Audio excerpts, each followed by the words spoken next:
E rua rau, neke atu rānei ngā tūranga mahi hou, ka ara ake i te takiwā o te Waiariki i tētahi kaupapa mahi ngahere hou, anei ngā whakamahuki.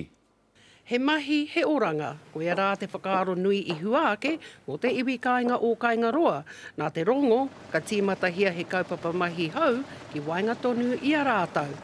I see it as being a win-win situation for the villagers who, I guess, haven't had an easy time over this last 24 years.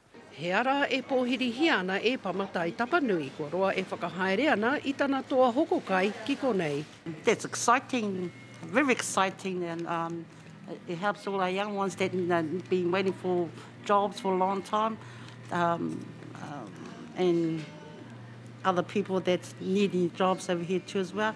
Not only that too, it'll boost up my business here as well.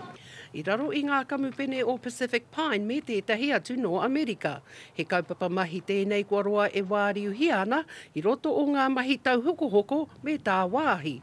Ko tā rā Daniels o te Uniana NDU, ka tahi nei he mea tino whakahirahira mo te hunga kore mahi. Kaingaroa has suffered since the privatisation back in the 80s, the late 80s. That has affected a number of people out there in the village, but we believe that there's going to be a bit of prosperity, and there's already a couple of key operators out there at the moment, and so we hope that this is just going to add and boost to that local community.